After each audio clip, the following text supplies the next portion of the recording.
mundo, desde o século XX, com a revolução, com o avanço da industrialização, do capitalismo, e sobretudo com a revolução dos serviços, ele passou a ter várias cidades em vários continentes do mundo com alta concentração de população. Regiões metropolitanas, né, como a gente conhece com denominação aqui do Brasil, são áreas conurbadas que às vezes pegam várias cidades, né, cidades limítrofes, cidades vizinhas, em que umas desempenham funções em relação a outras, constituindo verdadeiros aglomerados. Então, o perímetro dessas áreas metropolitanas vão crescendo muito.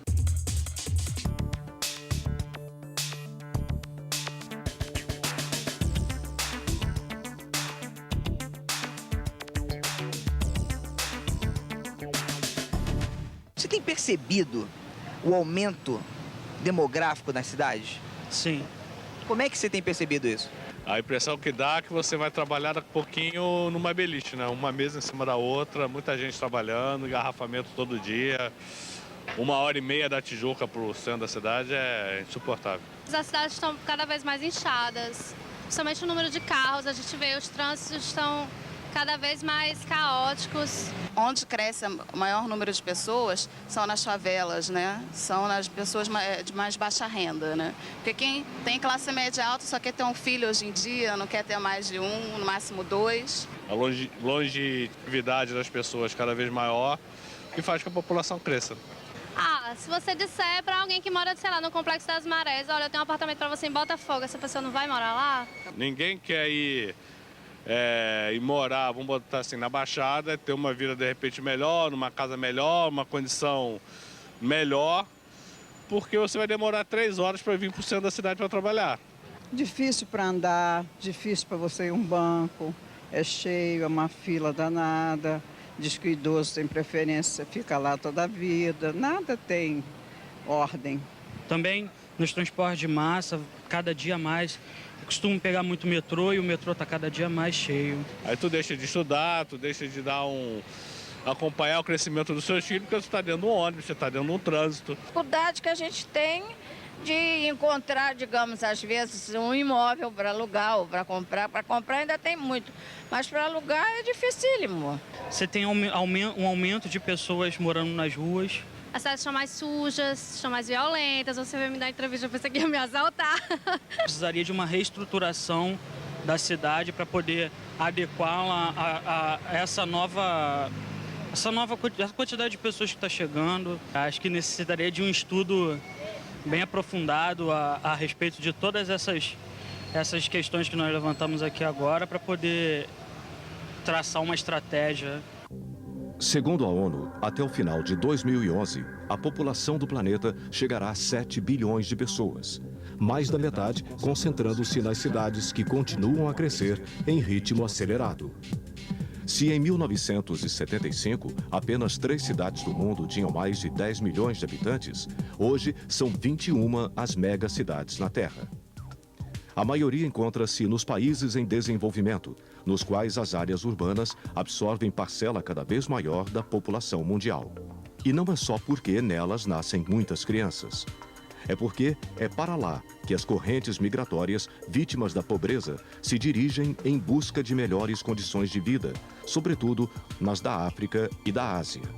Como garantir uma habitação digna, adequada e de qualidade a milhões de pessoas que hoje ocupam moradias precárias? Sobretudo nas grandes cidades dos países em desenvolvimento, em que as taxas de crescimento populacional ainda são elevadas em comparação a dos países desenvolvidos. Como reverter o atual quadro em que 1/3 da população urbana mundial vive em situação precária? E não basta pensar apenas em moradia. Apenas o crescimento demográfico tem várias implicações urbanas: infraestrutura, saneamento básico, transporte, meio ambiente, segurança, mercado de trabalho. A lista é extensa e envolve soluções criativas que possam acompanhar o ritmo de crescimento das grandes cidades e que atendem às demandas da crescente população. São fatores vários que vão, de alguma forma, permear e influenciar essa redistribuição da população no espaço. Mas tudo está ligado não só as atividades econômicas, o emprego, vamos dizer, a oferta de emprego e renda, mas também a questão dos serviços. Os serviços hoje atraem muita população. Serviços de saúde, serviços de educação, serviços de assistência e serviços de consumo em geral pesam muito na avaliação da qualidade de vida. Essas cidades vão ter que se adequar ao número de pessoas. Você acredita que as grandes cidades estão preparadas para poder conviver bem com essa explosão demográfica? Conheço São Paulo, Belo Horizonte, mas Brasília, eu acho que não. As zonas rurais, elas estão ficando cada vez menores e até as pessoas mesmo, elas não estão querendo ficar lá. Os próprios filhos estão querendo vir para cá, para onde tem mais emprego, onde tem mais oportunidade, mais locais para estudo. Eu acho que hoje deveria ser incentivado o contrário. As pessoas voltarem para o campo, as pessoas voltarem para sua terra natal. Você consegue identificar um preconceito muito grande com relação entre uma pessoa da cidade e pessoas que estão vindo de fora da cidade. Fortaleza mesmo, Fortaleza de 5 anos para cá cresceu mais de 1 milhão de habitantes. É muita gente. Então daqui a pouco não vai ter mais espaço para a cabeça das pessoas e as prefeituras vão ter que se organizar. Precisa de uma estruturação urbanística melhor para que possa adequar as pessoas, na verdade, colocar as pessoas em locais que no futuro não gerem problemas ambientais. Se eu, que não sou uma pessoa que veio de família de classe baixa, não, meus pais têm condição boa de vida. Eu tô morando aqui na Tijuca, que é a Zona Norte, avalie uma pessoa que vem, sei lá, do interior de Patos, lá no interior da Paraíba, pra vir pra cá, que vem sem nada. Essa pessoa vai morar onde? Essa pessoa vai morar nas favelas. Então, o que vai inchar não seria os bairros nobres. O que incha são as favelas, são os morros, são as periferias. Nasci numa cidade de 10 mil habitantes, tão pequena que na época ainda era um distrito de um outro município vizinho. Morei a maior parte da vida até agora em 2 cidades de porte médio, ambas com mais ou menos 350 mil moradores. E há mais de uma década moro nesta metrópole, onde vivem hoje em dia mais de 6 milhões de pessoas. É uma diferença e tanto, mas cada qual com seu encanto. Hoje tenho a sorte de morar no lugar que quero e com acesso a tudo que gosto. No solo urbano em que sou mais uma a formar a intrincada e infindável rede social que desenha e transforma constantemente esta grande cidade. Como muitos outros, vim buscar meu lugarzinho ao sol. Como Adriana também, que veio com 15 anos do Recife, com a mãe e 3 irmãos. Nós viemos para cá porque quando minha mãe chegou aqui, eles ainda davam terrenos. Foi feito um barraco, máximo 4x5, e ficou nós 4 lá. Adriana e eu somos igualmente cidadãs deste espaço público, numa sociedade tão desigual. Um pedaço de solo está cada vez mais raro e mais caro. E morar numa das grandes cidades do mundo atual implica, inevitavelmente, em fazer escolhas. Se é que algumas podem ser chamadas de escolhas. Quanto mais gente nas cidades, mais disputados os espaços. Nos 6 anos em que moro neste bairro da Zona Sul do Rio de Janeiro, quantos casarões antigos, de séculos passados, já vi cederem à investida de novos condomínios. Quando lugares assim começam a dar sinais de saturação, a tendência é que as pessoas comecem a procurar outros espaços para ocupar. A parte oeste da cidade começou a ser ocupada no início da década de 70, com o plano piloto desenvolvido pelo urbanista Lúcio Costa. O também urbanista Jerônimo Leitão me contou que toda essa área era alvo de um inovador projeto para um centro metropolitano, que reequilibraria o crescimento do município. Ele mesclava torres, como nós vemos aqui, e habitações, moradias unifamiliares, em lotes maiores, em lotes de 1.000 metros quadrados, com uma ocupação muito reduzida, de 10%, o que faria com que permanecesse, digamos, uma vegetação. A intenção dele era conciliar a urbanização inevitável dessa região e a preservação desses elementos do meio ambiente, o que, convenhamos, era algo extremamente inovador, considerando que na década de 1960 essa questão da sustentabilidade não era ainda algo tão discutido quanto atualmente. Ele conta que até o final daquela década, quase ninguém queria vir morar para essas bandas. Mas um novo tipo de habitação fez os cariocas mudarem de opinião. A ideia de um empreendimento imobiliário que associa moradia, comércio, equipamentos comunitários como escola, lazer e, sobretudo, segurança, foi, digamos assim, aquilo que atraiu os futuros moradores para esta região. Muitos aspectos do plano piloto de Lúcio Costa não foram respeitados na construção dessa área nas décadas seguintes. O que prevaleceu ao projeto foi mesmo mais uma fronteira de expansão urbana, com características diferentes, é verdade, das do resto da cidade, mas que enfrenta problemas estruturais como outros espaços, por onde ela foi avançando ao longo do tempo. Entre o muro que delimita o condomínio e o valão que divide a comunidade de baixa renda, uma infinidade de outras barreiras definem o território de uma cidade. Separa quem terá acesso a serviços de qualidade de quem terá, dia após dia, que disputar uma vaga apertada no terreno arenoso da sobrevivência. Repensar a urbanização na perspectiva de atender a todos é o desafio que uma sociedade democrática deve enfrentar. O custo dessa urbanização é uma dívida que nós temos que saldar com esses cidadãos brasileiros para fazer com que eles tenham acesso e direito à cidadania e àquilo que a cidade oferece. Cidade grande, cidade inteligente, metrópole, megalópole. Há tantas no mundo tão diferentes e ao mesmo tempo semelhantes em muitos aspectos. A concentração do crescimento em determinadas áreas, por exemplo, é uma semelhança. Ela se dá no Brasil, nos Estados Unidos, na Europa, na Ásia. Os especialistas batizaram essa urbanização concentrada de metropolização.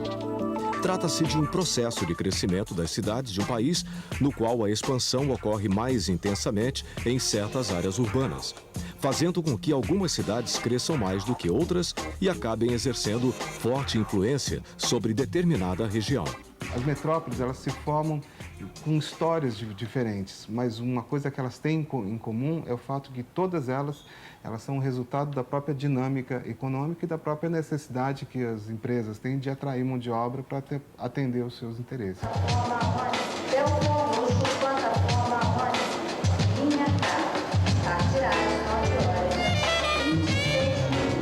Trabalha com o que, Rafael? Pintor. Aonde? Eu rodo o Rio todo. Como é que você roda o Rio todo? Tem vários transportes, trem, metrô, ônibus, van. Eu pego o metrô, pego o trem, pego o ônibus para chegar na minha casa.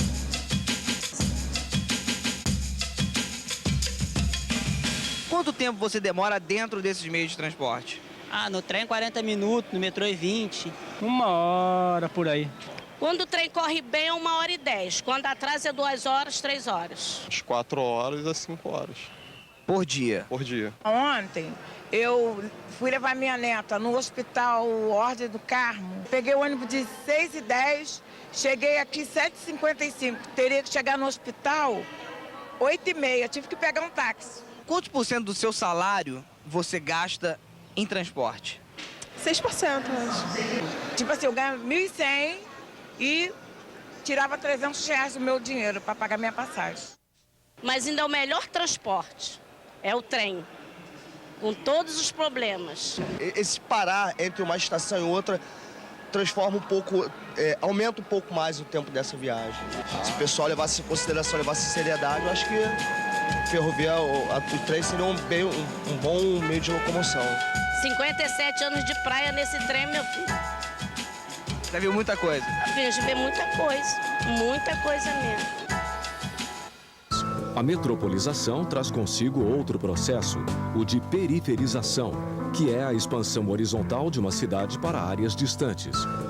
Em alguns países, como o Brasil, a população de menor renda foi sendo deslocada para áreas periféricas em função da especulação imobiliária, que acaba por valorizar os imóveis das áreas mais próximas do centro da cidade, consideradas nobres.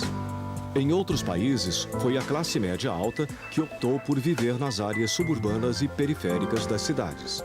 Essa decisão de definir uma determinada direção para a localização onde as pessoas vão buscar as suas residências está diretamente relacionada com o preço dos imóveis, ou, de maneira geral, o preço da terra e a sua capacidade de gastar com esse item.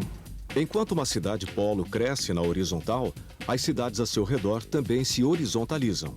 Resultado: elas acabam se unindo e se unem novamente a outras que também se expandem em direção à periferia. Nesse caso, é quase impossível ver os seus limites. A isso, os especialistas chamam de conurbação, um fenômeno de união espacial das periferias de cidades que passam a estar interligadas. Não tenho medo de voar. Pelo contrário, adoro viajar de avião. E acho uma maravilha da modernidade cruzar o mundo, vê-lo como uma rede onde se pode chegar às principais grandes cidades de qualquer país em menos de um dia de deslocamento. Mas a sensação de andar a uma certa altitude me dá um friozinho na barriga. Foi assim no início do passeio no teleférico que interliga as várias comunidades do Complexo do Alemão. Até bem pouco tempo atrás, este lugar, no subúrbio do Rio de Janeiro, vivia num cenário de guerra, dominado por uma organização criminosa ligada ao tráfico de drogas, que impunha pela violência as regras e os limites que a população devia seguir. Hoje, incrivelmente, depois da vertigem inicial, o que me toma é uma enorme alegria e encantamento.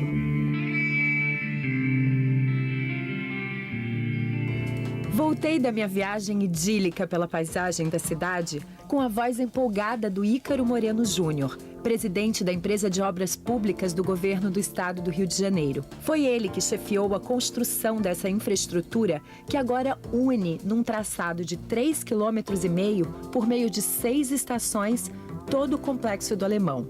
Então ela integra internamente e externamente. Quem mora na fazendinha, para chegar até um amigo lá no Adeus, pegava van, pegava isso, andava a pé, demorava, sei lá, 1 hora para lá, 30, 40 minutos.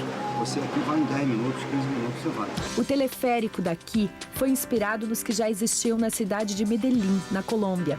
Lá já são 4 desse tipo, que curiosamente também ajudaram a mudar a realidade de espaços urbanos antes segregados pela atuação de um poder paralelo, marginalizados pela sociedade e esquecidos pelo poder público.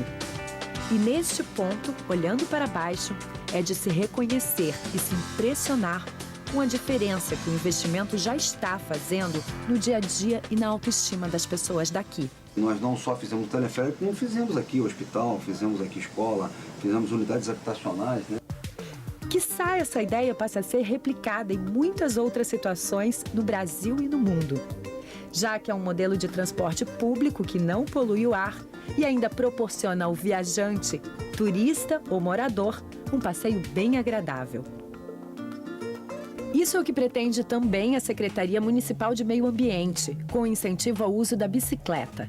O próprio subsecretário Altamirando Moraes veio nos encontrar pedalando.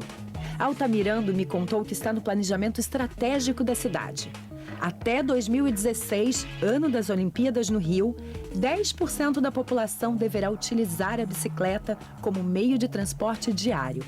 Para aproveitar o potencial que a cidade oferece e atingir esse ideal, muitos quilômetros de ciclovia ainda precisam ser projetados e interligados com outros meios de transporte. Soluções comuns para problemas semelhantes, mesmo que em culturas e territórios diferenciados, são uma proposta para pensar o futuro das megaconcentrações urbanas. E nisso, as grandes cidades e suas regiões metropolitanas, principalmente as do mundo emergente, têm muito a aprender umas com as outras. Elas crescem muito rápido, têm desafios monumentais pela frente e precisam de cidadãos e governos que questionem, pesquisem e liderem as transformações por que elas terão que enfrentar.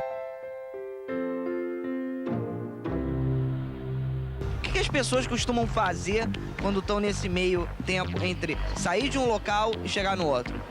Você vai ouvindo um louvor, uma música, lendo alguma coisa, passar o tempo. Leio jornal ou então durmo. ouvindo uma música ou lendo alguma coisa, até pra me distrair. Eu jogo um baralho, jogo uma ronda. Eu tenho tempo para fazer tudo isso, dormir, ler, pego o celular para jogar, ligo e não acaba a viagem. Quando você vai, aquela turminha boa joga um baralho, outras conversam. Graças a Deus, tiraram, apesar de eu ser católica, nossos irmãos separados incomodavam, porque muitas pessoas vêm cansadas, querem dormir. E você gritando ali no ouvido do outro, ninguém merece, né? Celular, rádio, aquilo é um absurdo. Tem reservado, por que você não fala reservado? Não tem compartilhado o seu assunto. Eu acho isso uma extrema delicadeza. Mas as pessoas respeitam umas às outras durante esse deslocamento? É só na hora de entrar, meu filho, que é o vulco-vulco te empurra, aí salve se Deus quiser. Depois que tá lá dentro, não. Todo mundo respeita o seu espaço. Agora, pra entrar, meu filho, é guerra de leão. Você não entra, você é jogado lá dentro. Mas é bom, é exercício. Logo que comecei a pensar no tema desta crônica, lembrei da minha amiga Ana Paula. Ela, como eu, decidiu alguns meses atrás fazer um novo investimento.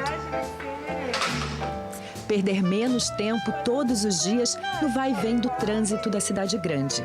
E aí, vamos dar uma caminhadinha? Vamos, animada? Nós duas nos mudamos quase na mesma época. Eu para um edifício que fica a menos de 5 minutos a pé da sede da minha empresa. Diria mais, a 5 minutos de praticamente tudo que necessito para viver. Imagino que 90% das minhas atividades diárias poderiam ser realizadas dentro do meu bairro. Não exigisse a minha profissão um deslocamento constante pela cidade. Pode ir? Por causa desse episódio entre o Brasil e a Inglaterra... Já a Ana foi para um bairro não tão próximo ao emprego dela, que fica no centro da cidade. Mas optou por ganhar mais qualidade de vida, morando num bairro da Zona Sul e perto do metrô. Hoje ela enfrenta uma dúvida diária cruel. Eu acordo e fico na dúvida, vou correr na Lagoa ou em Ipanema. Ana escolheu ter um privilégio que esta e muitas outras cidades do mundo oferecem. E com um clima tão agradável, para encontrá-los de cedo, decidi me deslocar de uma forma diferente do que estou acostumada no dia a dia. Conheço várias pessoas que usam a bicicleta até para ir trabalhar. Em países como a China, ela é utilizada como qualquer outro meio de transporte. Na Europa, muitas cidades como Amsterdã, Paris, Berlim, também são ligadas por quilômetros de ciclovias. Nos trópicos, o sol, o calor, a paisagem pedem para que a gente tenha uma vida mais ao ar livre. Mas tudo isso aqui poderia ser muito melhor aproveitado. Somos tão dependentes de nossos veículos motorizados. Pior, a maioria dos carros trafegam com apenas 1, 2 pessoas. Não deixar de ter carro. Diminuir. Mas é diminuir. Um dia você sai de carro porque você vai mais longe. Aí a gente poder ter a opção de sair de bicicleta, que é saudável e polui menos na... Poluição, temperaturas altas. Pudera a cidade às vezes parecer tão sufocante. Mas não é só o calor infernal que irrita no dia a dia. O corre-corre, os problemas no trabalho ou em casa, parece que estão deixando as pessoas cada vez mais impacientes. E isso provoca cada atitude no trânsito. Tudo bem que ficar tranquilo, parado no congestionamento, vendo o tempo passar e o compromisso atrasar, às vezes não é fácil. Ah, mas tenho certeza que tudo fluiria melhor e com menos estresse se todo mundo respeitasse pelo menos a preferência nos cruzamentos. Algumas coisas já estão mudando. Temos mais opções de deslocamento hoje em dia. 7 estações do metrô no Rio, por exemplo, têm bicicletários onde podemos guardar a bicicleta sem preocupação. Mas é preciso que os habitantes também mudem suas posturas. A gente precisa ter mais afetividade, carinho, respeito pelo outro. Não só pelos nossos parentes e amigos, mas também por quem a gente não conhece. E isso implica no nosso comportamento enquanto motoristas, pedestres ou passageiros. Acho tão curioso que as pessoas se surpreendam com a gentileza. A falta dela é que me espanta. Uma senhora ficou muito grata porque cedi o lugar para ela sentar no metrô. Em troca, ela me deu carinhosamente um bombom. Você é muito simpática. Obrigada, a senhora também. Ora, Acho que não fiz mais que minha obrigação de cidadã, mas fiquei contente em perceber como uma relação cordial, estabelecida no trânsito, pode colaborar para a cidade ficar um pouco menos tensa. Ainda são poucas as cidades no país que têm meios de transporte que funcionam de maneira integrada, como acontece aqui no Rio de Janeiro, por exemplo, com o metrô e algumas linhas de ônibus. Os chamados transportes intermodais nos oferecem mais opções de trajetos e podem encurtar distâncias ou tornar o deslocamento mais rápido. Carlos não tem essa escolha. Por isso, enfrenta no mínimo 1 hora, 1h30 de viagem de ônibus todos os dias para chegar ao trabalho. E precisa sempre contar com uma margem de segurança. Eu saí de casa às 6h30 da manhã, consegui chegar 10h30 no Alto Leblon, 4 horas. Isso estressa bastante a pessoa. Coisa. Agora entendo porque a Ana me fala que o humor dela mudou tanto ultimamente. Para melhor, é claro. Eu estou perto das coisas que eu gosto. E se não estiver tão perto assim, o metrô me proporciona chegar muito rápido.